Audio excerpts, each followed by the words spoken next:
Bundan tam 5 yıl önce bir video yapmıştık.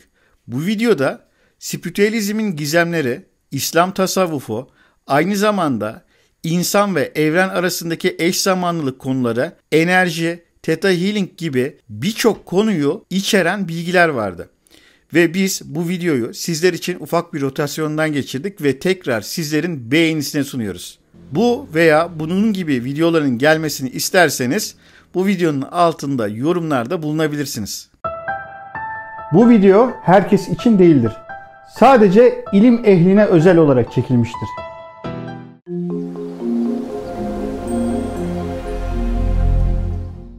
Bugün çok farklı bir video konusuyla karşınızdayız. Bu videoda kainatın oluşumuyla ilgili bazı konular da yer alacaktır ve geçmiş döneme ait bazı fikir akımlarının nerelerde yanlış yaptıkları, nerelerde iflas ettikleriyle alakalı konuları da ele alacağız. Bugünkü konumuz düşünce frekansları ve healing sistemleri üzerine olacaktır. Healing, şifalandırmanın İngilizce karşılığıdır. Theta Healing ise beyni theta frekansına çekerek şifalandırma yapılan bir sistemdir. Fakat beynin sadece theta frekansı yok. Biz günlük yaşamımızda beta frekansındayızdır. Kendimizi dengelediğimiz zaman, huşu hissettiğimizde alfa frekansındayızdır. Bunu daha da aşağıya çektiğimizde theta frekansındayızdır. Bunun daha da aşağısı delta, yani uyku düzeyindeki frekansımızdır. Bu frekanslar ve bu frekans yapılarıyla alakalı genel bilgiler vermeye başlıyoruz. Bugünkü konu içeriğimiz bunlar ama birçok konuya girip çıkacağız. Öncelikle frekans nedir, niye denir? Bir dalganın belli bir zaman dilimi içerisindeki tekrarlanma sıklığına frekans denir ve hertz birimi ile ölçülür. Her türlü maddenin titreşimi vardır ve titreşen her şeyin frekansı vardır. İnsan bedenindeki her hücrenin kendine göre doğal frekansı vardır. Aynı şekilde her hastalığın, her bakterinin, her virüsün, her rahatsızlığın bir doğal frekansı vardır. Bedendeki her hücreyi kendi doğal frekansına döndürmek bedeni sağlığına kavuşturur. Bedenin frekansı ile uyumlu olmayan dalga boyları ise hastalığa neden olur. Sadece maddi somut şeylerin değil, duyguların, düşüncelerin, isteklerin, ilişkilerin, filmlerin, kitapların, toplumsal konuların, düşüncemizin, bilincimizin de frekansı vardır. Şifalandırma ise şifalandırıcının kendi beyin çalışma frekansını rahatsızlığa şifa olabilecek düzeyde çalıştırmasıyla gerçekleşir. Bu kısa bilgiden sonra öncelikle maddelerin, somut, nesnel varlıkların titreşiminden, frekansından bahsetmek istiyorum. İçinizde eski Osmanlıca eserler okumuş olanlar ya da tarihi kaynaklarla alakalı konuları merak edip araştıranlar ya da tasavvuf bilgisi araştıranlar, okuyanlar eşyanın hakikati nedir diye bazı konularla karşılaşmış olabilirler. Eskilerin eşyanın hakikati nedir diye sorguladıkları bir olgudan bahsetmek istiyorum. Eşyanın hakikati diyerek aslında madde ve somut nesnel her cismin arka planında yatan manevi ve enerji boyutu kastedilmektedir. Madde ve düşünce dünyamız arasındaki ilişkinin yanı sıra maddenin kendine ait bir mana alemi olduğu ile ilgilidir. Bunu bu denli önemli kılan Kur'an'da Allah Adem'e eşyanın isimlerini öğretti ayetinin konusu olduğundan eski alimler bu konunun üzerinde oldukça durmuştur. Özellikle bizim jenerasyonlarımızın ortaokul derslerinden hatırladığı bir konu vardı. Ortaokul derslerinde madde nedir denildiğinde fen bilgisi hocası şöyle cevaplardı. Kütlesi ve hacmi olan her şey maddedir. Peki bu maddenin kaç hali vardır derdi.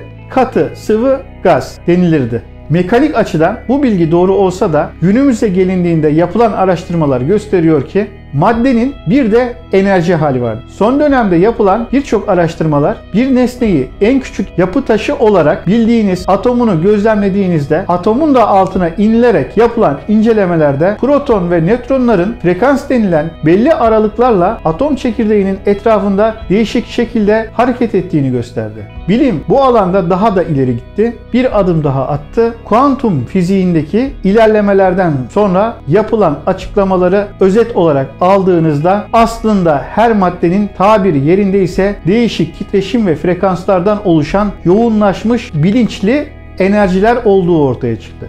En basit tabirle hepinizin bildiği iki hidrojen bir oksijen atomu kombinasyonu suyu oluştururken bu suya ısı yani enerji verdiğinizde frekans yapısı değişiyor, buhar oluşuyor. Isıyı çekip içindeki frekansları yavaşlattığınızda su oluşuyor. Isıyı, enerjiyi daha da çektiğinizde yani su soğuduğunda içindeki frekans ve enerji yapısı daha da yavaşlıyor ve su sertleşip buz olmaya başlıyor. Buradan çıkan sonuç şu ki aslında her dokunduğumuz, tattığımız, var dediğimiz varlık alemindeki her nesne atom altı incelendiğinde enerjilerin değişik frekanslarda yoğunlaşmaları sonucu su örneğinde olduğu gibi değişim oluşuyor. Her farklı yoğunlaşma varlık aleminde farklı bir maddenin oluşumuna sebep oluyor. Bu konuyu daha da derinleştirip olayın manevi boyutuna inelim. Önünüzde duran herhangi bir nesneye, örneğin bir masaya bakın. Şimdi düşünelim, ne kadar da satıh ve sert duruyor değil mi? O masaya baktığımızda, düşündüğümüzde, dokunduğumuzda bir etkileşim oluşuyor. Çünkü o masanın hakikati zaten bizim mana alemimizden geldiği için masa bize hizmet eder hale geliyor. Şöyle ki, masa varlık alemine çıkmadan önce birilerinin mana alemindeydi. Yani o masayı yapan ustanın hayal ve düşünce aleminde mevcuttu. Yani enerji aleminde mevcuttu. Unutmayın, düşünce bir enerjidir. Usta ya da masayı tasarlayan kişi o masayı yapmaya ihtiyaç duydu. Yani insanoğlunun ihtiyaç melekesi aktifleşti. Sonra bunu nasıl yaparım diye düşündü. İşte o düşünce ilk düşündüğünde ham bir enerji olarak o ustanın düşünce alemi içinde enerji olarak Allah tarafından yaratılır. Burası çok önemli. Bu noktalarda Cenab-ı Hakk'ın musavvir yani tasvir eden ve samet ihtiyaca karşılık veren Halik unsurları bir araya getirip yaratım yapan ve Rahim gibi birçok ismi tecelli ve südur ediyor. Bundan dolayı da esmalar yani Allah'ın isimleri her an her yerde tecelli halindedir. Matrix filmini hepimiz izlemişizdir. Tabir yerindeyse aynı Matrix'teki kodların sürekli olarak geçiş yaptığı gibi esmalar her an her yerde sürekli olarak tecelli halindedir. Orada kodların nasıl geçiş yaptığını, sürekli aktığını görmüşsünüzdür. İşte aynı bu şekilde de esmalar sürekli olarak anda ve an içerisinde tecelli eder, südur eder. Bir insan kendi içinde bulunduğu durum, şart ve yaratım terkibine göre okuyacağı esmalar kişinin frekansında ve enerji akışında değişikliğe sebep olur. Ama dikkat edin, bu rastgele olmamalıdır. Esmalar konusu için ayrıca bir video yapmayı planlıyorum. Konuya geri dönecek olursak, usta ölçtü, biçti, çekti, uzattı, çizdi, planladı ve sonra o masayı yapacak tahta, çivi, testere gibi unsurları bir araya topladı. Yani başka da bir deyişle o ustadan Cenab-ı Hakk'ın Halik ismi emri açığa çıkmış oldu. Dikkat ederseniz ne olmuş oluyor? An be an ustanın hayal alemindeki o enerji yoğunlaşıyor, mana aleminden maddi aleme doğru yola çıkıyor. Bu noktada bir ayrıntıya girmek istiyorum. Çoğu ulema maddi alem ve mana alemi diye alemleri ikiye ayırıyor. Aslında alem, mana alemi ve maddi alem diye ikiye ayrılmıyor.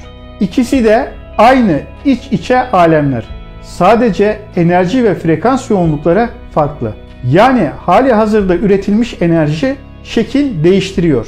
Alemlerin kendisi zaten enerjidir.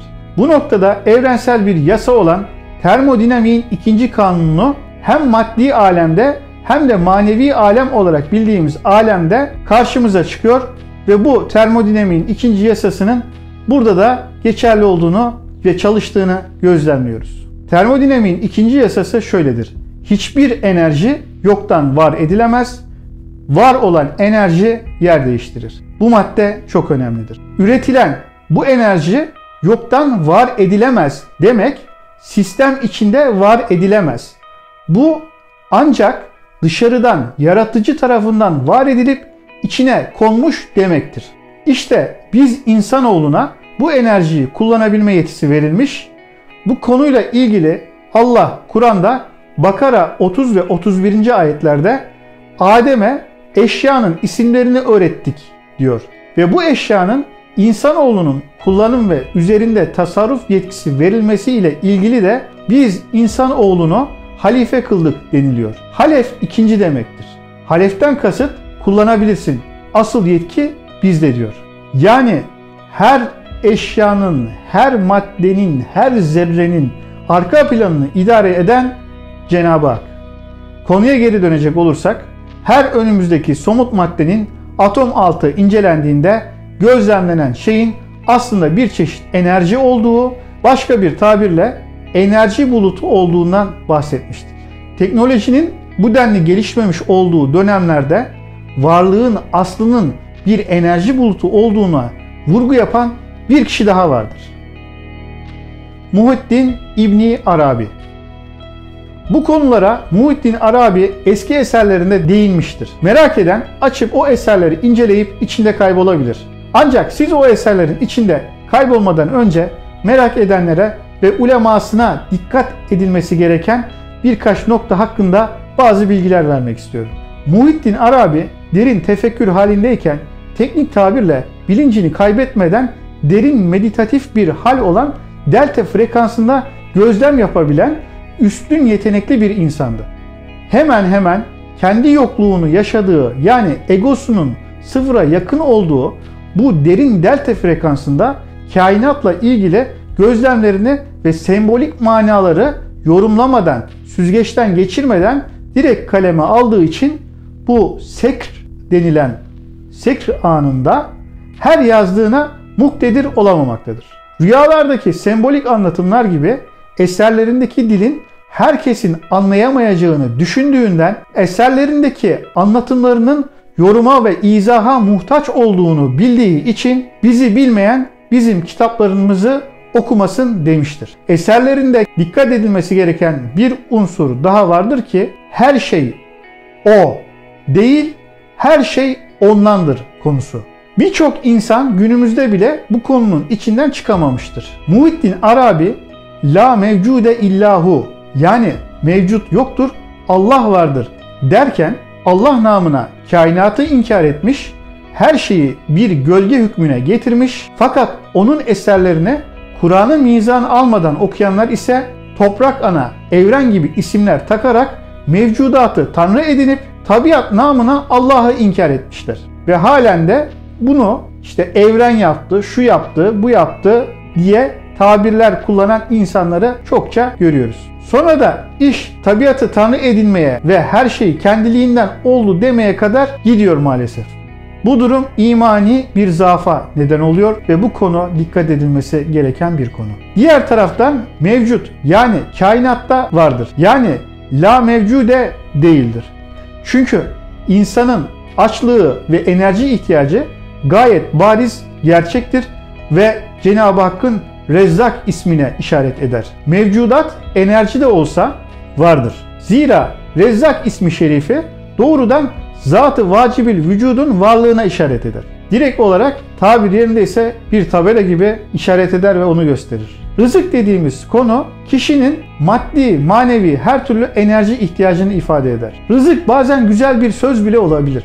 Yukarıda da bahsettiğimiz gibi sistem içinde enerji üretilmiyor. Rızık bazen güzel bir söz bile olabilir. Yani sizi cesaretlendiren, size güç veren bir cümle bile olabilir. Ya da sevdiğinizi gördüğünüz anda, içinizde bir anda oluşan o muhteşem enerji yine bir çeşit rızık dediğimiz enerji grubundandır. Bir kişinin sizi cesaretlendirip, gaza getirip ya da savaştaki askerlerin o cesaretlerinin enerji türleri hepsi rızık denilen enerji türünün farklı şekilde cereyan etmelerinden, farklı kombinasyonlarla südür etmesinden kaynaklanmaktadır. Hem Cenab-ı Hakk'ın Cebbar ismi Celil'e südür etmekte hem de Rezzak ismiyle o ismin enerjiye dönüştüğünü gözlemlemekteyiz. Evet, ne demiştik? Rızık maddi, manevi her türlü enerji ihtiyacını ifade eder. Yukarıda da bahsettiğimiz gibi sistem içinde enerji üretilmiyor. Enerji yer değiştiriyor. Ancak sisteme dışarıdan enerji verilmesi, yani Rezzak ismi tecellisi yoktan var eden Yaradan'ın işidir. Varlık, varlığını ancak hay ve kayyum olan Allah'ın varlığı ile sürdürebilir. Allah Allamül Guyub'dur, Ganiyün Hamid'dir, alemlerden müstahnidir ve aynı zamanda Allah yerin göğün nurudur. Yani o her yerdedir ama her yer o değildir. Muhittin Arabi'nin anlatımlarındaki ya da Muhittin Arabi'nin eserlerini okuyup yanlış anlayanlar hatayı burada yapmaktadır. Yani Allah her yerdedir ama her yer Allah değildir. Vahdetil vücut konusu geniş bir konu. Bu konuya kısaca değinmemin sebebi burçlar ve esmalar konusunun menşeini anlatmak içindi. Esmaların tecelli ve südür sistemini, ana mantalitesini minicik de olsa anlatmaya çalıştım. Unutmayın ki anlattığım bu kısım ehli ve uleması içindir. Avam için değildir, havas içindir. Lütfen kafanız karışmasın. Konuya geri dönecek olursak maddeyi incelediğimizde kısaca madde yoğunlaşmış bir enerjidir. Bu yoğunlaşma ilgili maddenin etrafında dönen atom altı enerjinin dönüş hızlarına göre oluşur. Bu dönüş hızlarına hatırlarsanız frekans deniliyordu. Burada ilginç bir kelime vardır. Dönüş. Dünya döner.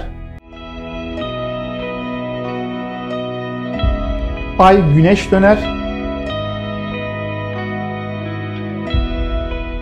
Kabe'de insanlar dönerek tavaf eder. Mevlana dönerek insanlara bir şey anlatmaya çalışır. Ne kadar ilginç. Önceki videolarımızda zerrede ne varsa kürede de o var demiştik hatırlarsanız. İşte o atomun etrafını tavaf eden nötronlar, protonlar belli bir Fornex döngüsüyle dönerler. Bu döngünün hız, şekil ve şiddetine frekans denir. Dönen her şeyin bir dönüş frekansı vardır. Ne demiştik? Dünya dönüyor, dünyanın da dönüş frekansı vardır. Hatta dünyanın dönüş frekansına Schumann frekansı denir. Dünya dönerken bir ses çıkartır. Ama insan kulağı bu sesi frekansından dolayı duyamaz. Kur'an'da Mülk suresinin 5. ayetinde biz yakın göğü zinetlerle süsledik ve şeytanları azaplı bir ateşle taşladık der. Bu ayette geçen semavat kelimesinin tedebbür manası insanın düşünce dünyası demektir. Evet, semavat kelimesinin bir manası da insanın düşünce dünyası demektir. Yani gökte olanlar insanın düşünce dünyasında da oluşmaktadır. Hatta çok ilginç bir şekilde uzaydaki galaksi sistemlerine ait görüntüler beyindeki sinaps ağlarına ait görüntülerle birebir aynıdır. Sizce bu fotoğraftaki görüntü rastlantı olabilir mi? Solda gördüğünüz beynin içindeki sinaps ağlarını göstermekte, sağdaki görüntü ise uzaydaki sistemi göstermekte.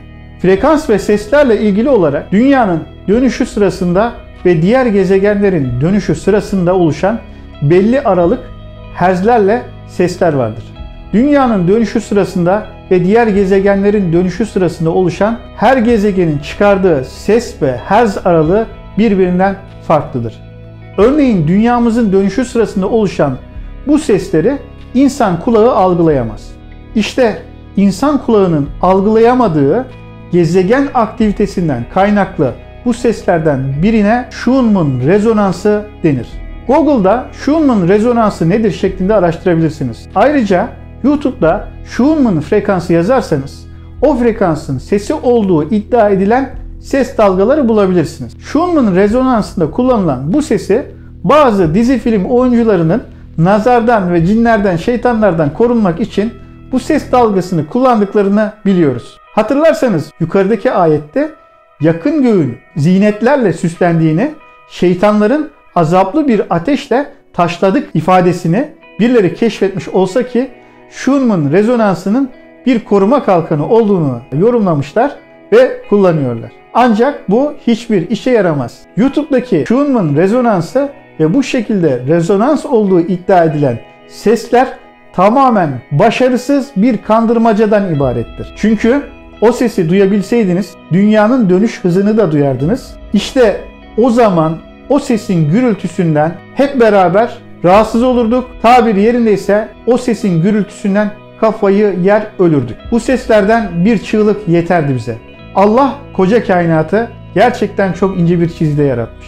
Bu sesler sizi korumaz ve sizin bilincinize ya da bilinçaltınıza etki de etmez. Ancak kapı gıcırtısı gibi olan bu sesler sizi sinirlendirir. Çünkü bu sesler sizin bilinç düzeyinizden geçemez. Çünkü sizin yakın göğünüz yani semavatınız yani düşünce dünyanız korunmaktadır. Bilinciniz tarafından reddedilir, taşlanır. Çünkü insanın fıtratı itibariyle kendisini bilinçli olarak açmadığı hiçbir düşünce sistemi ona etki edemez. Bu yüzden bilincinize etki edebilmek için pazarlama, reklamlar, renkler, gurur, kibir ve hatta çaresizliğinizden yararlanmak suretiyle oynanan psikoloji oyunları ile sizin onayınızı açmak için taktikler kullanırlar. Gittiğiniz bir hamburgercinin renkleri inanın rastlantı sonucu seçilmemiştir. O renkler sizin iştahınızı tetiklemek için özel olarak seçilmiş renklerdir. Ancak siz buna izin verirseniz o zaman tetikler. Ama izin vermezseniz sizi tetikleyemez.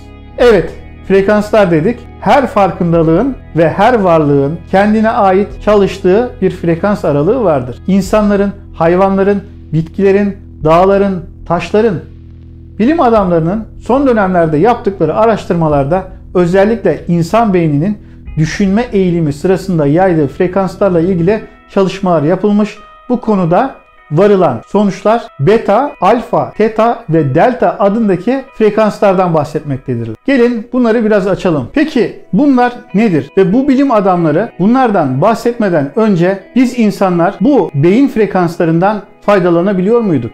Cevap evet. Evet ama nasıl faydalanıyorduk? Eski alimlerin bu alanda kullandığı bazı deyimler vardır. Bunlar sekr hali, yakaza hali gibi bazı deyimlerdir. Bunları birçoğumuz duymuş olabiliriz. Bazı alimler peygamberimizden çok sonraki dönemlerde yaşamış olmalarına rağmen yakaza halinde onun sohbetlerine katıldıklarını iddia etmişlerdir. Yaklaşık olarak Fatih Sultan Mehmet döneminde yaşamış Celaleddin Suyuti onlardan bir tanesidir. Kabir azabı ile ilgili hadisler konusunu sıklıkla Celaleddin Suyuti'nin eserlerinde görebilirsiniz. Düşünün, Celaleddin Suyuti yaklaşık 1450'li yıllarda yaşamış birisi. Yani ehli sünnet mezhebi imamlarına göre bu şekilde rüyada ya da yakaza halinde alınan bilgiler hüccet yani delil kabul edilmediği için geçersizdir ve batıldır derler. Ve Suyuti'den gelen bilimum kabir azabı konusunu reddederler. Ama biz yine de değinelim dedik sadece. Bu noktada hal ve beyin dalgaları konusuna geri dönecek olursak, beta frekansı. Beta frekansı olarak bilinen frekans, kişinin günlük rutin işlerini yaptığı, kendisine hayatta kalma programının bulunduğu frekans aralığıdır. Kaç, kurtul, hayatta kal şeklindeki otomatiğe bağlı rutin işlerin döndüğü çalışma frekansına beta frekansı denir. Çoğumuz hayatımızı bu frekansta devam ettiririz. Uyanışı gerçekleşmemiş insanlar beta frekansında yaşarlar. Sürekli benzer periyotlarla hayatlarını devam ettirirler. Evden işe, işten eve dediğimiz tipler hayatlarını genelde bu beta frekansında yaşarlar. Tasavvuftaki nefsi emmareye düçar olmak deyimi bu beta beyin frekansında gerçekleşir. Peki bu uyanış nasıl olur? Sekerat anı denilen bir an vardır sevgili izleyenler. Sekerat anı kişinin has benliğinden, benim dediği vücudu da dahil her şeyinden, egosundan ayrılma anıdır. Tabir yerindeyse yani son nefes denilen andır. Kişi ölürken ölüm anına sekerat anı denir. Bazen insanın hayatta en değer verdiği şeyden kopuşu da o sekerat anı denilen örneklerden bir tanesidir sevgili izleyenler. Ancak kişi ölmeden önce de egosundan ayrılabilir. Buna tasavvufta ölmeden önce ölmek denilmektedir. Kur'an'da ölümle ilgili iki ayrı kelime geçer. Biri mevt, diğeri ise vefattır. Mevt'i zaten çoğumuz bilir. Meftayı nasıl bilirdiniz diye sorarlar, değil mi? Diğeri de falanca kişi vefat etti denir. Biz ikisine de Türkçe'de ölüm deriz. Ancak ikisi aynı tip ölümü ifade etmez. Ne demiştik? Biri mevt, diğeri ise vefattır. Ve ikisi aynı tip ölümü ifade etmez. Birisi egosal ölümü ifade ederken diğeri ise formsal ölümü ifade eder. Yani değişimi. Takdir edersiniz ölüm bir idam-ı ebedi değildir. Ölüm bir son değildir. Bir değişimdir. Doğada ölen canlılar aslında formları değişerek toprağa karışır, ayrışır. Yeri gelir vitamin olur, yeri gelir fosfat olur o toprağa. canlılığın devamını sağlar. Yani enerji formunu değiştirmiş olur. Yani termodinamiğin ikinci kanunundaki var olan enerji yer değiştirir ifadesi gerçekleşmiştir. Dünyanın ölümüne ise kıyamet denilmektedir. Kıyam ayağa kalkış demektir. Yani kıyamet koptuğunda bir değişim daha başlayacak anlamına gelir. Bu arada küçük bir bilgi de verelim. Reenkarnasyon diye bir şey yoktur. Ruh parçalarının aktarımı vardır. İnsanın kendi genetik yapısı da enerjinin yoğunlaşmasıyla oluşmuştur. Genetik hastalıklar nesilden nesile aktarıldığı gibi ruh parçaları da nesilden nesile aktarılır. Bu kısaca oğlan dayıya, kız halaya çeker ya da dedesi elma çalmış, torununun dişi kamaşmış demektir. Ruh parçaları aktarımı konusuna daha sonra geniş bir şekilde değineceğiz. Bu sekerat anı işlevinin modern adı kişinin beta beyin dalgasından alfa dalgasına geçiş anıdır. Bir nevi uyanıştır. Ölmeden önce ölmek gibidir. Kişi zihin çalışma sistemini geçmiş ve gelecekten şimdiye yani şu ana indirgemesi ile çalışır. Çünkü ego anda barınamaz. Ego kişinin benliğini verir. Haset, kin, nefret gibi gazap içerikli duygu türleri kişinin sadece egosunda barınabilir. Hatta ego kelimesi benlik olarak Türkçe'ye çevrilse de İngilizce'de önce demektir. Yani kişinin öncesi. Başka bir tabirle geçmişiniz olmasaydı siz kimdiniz? İnsanın egosu insanın geçmişinden gelir. Ego anda barınamadığı için kin, nefret, haset duyguları da barınamaz. An ilahi olana teslimiyetin olduğu bir hal durumudur. Bu halin modern adı alfa frekansıdır. Alfa frekansı. Alfa frekansı sizin hayatınızın olması gereken zihninizin ve kalbinizin seslerinin eşit çıktığı bir hal durumudur. Bu halin diğer adı huşu halidir. Kişi bu noktada en olması gereken haldedir ve andadır. Uyumlu, mantıklı, makul insan modelidir. Örneğin bir kişi namaz kılarken huşu içinde kılmalıdır. Hatta huşu içinde namaz kılınmalı deyimi buradan gelmektedir. Huşu namazdaki o dinginlik halidir ve modern adıyla alfa halidir. Teta frekansı. Bir de teta frekansı vardır. Dini literatürdeki adı yakaza halidir. Yakaza halinde kişi beyin dalgalarını ve frekanslarını yavaşlattığı halde bilincini kaybetmez. Yani kişi uyku ile uyanıklık arasında bir haldedir ama bilinçlidir. Kişi bu halde iken bilinçli kalabildiğinde bilinçaltına emir verebilir. Bilinçaltı değişiklikleri yapabilir. Mesela bağımlılıklarınızı bırakmak için sabah uyanır uyanmaz şu cümleleri tekrarlayın diyen kişileri duymuşsunuzdur. Uyanır uyanmaz oluşan bu hal bilinçaltınıza komut verebileceğiniz anlardandır. Vermek istediğiniz komutu bir kağıda yazarak ilk uyandığınızda karşınıza gelecek şekilde ayarlayarak bilinçaltınızda değişiklikler yapabilirsiniz. Bu yakaza halinin modern adı teta frekansıdır. Ancak bunun bir eğitim süreci vardır. Bu hale egosal duygulardan arınmadan inilmemelidir. Yani blokajlardan arınmadan teta frekansına inilmesi tavsiye edilmez. Ve sadece basit pozitif cümleleri bilinçaltı algılar. Bilinçaltı telkini olarak ya da olumlama olarak bahsedilen cümlelerin alayı özellikle de YouTube'dakiler bilinçaltı programlamada çalışmaz. Çoğu kaynaklarda da yanlış verilmiştir. Örneğin bilinçaltı için sigarayı içme ifadesi ile sigarayı iç ifadesi arasında hiçbir fark yoktur. İkisini de bilinçaltı sigarayı iç şeklinde algılar. Delta frekansı. Geldik delta frekansına. Bu hal durumuna sekr hali denilir. Sekr hali sekerat halinden daha farklıdır. Sekr hali tabir yerindeyse birçok alimce manevi bir sarhoşluk olarak tanımlanır. Bu noktada bilinç belli belirsizdir. Kişi bu durumdayken nevmde yani uykudadır. Bu halin modern adı da delta frekansıdır. Nevm kelimesini Kur'an'da aratabilirsiniz. Çünkü kişi uykudayken ruhu ilahi boyutta kabz edilir.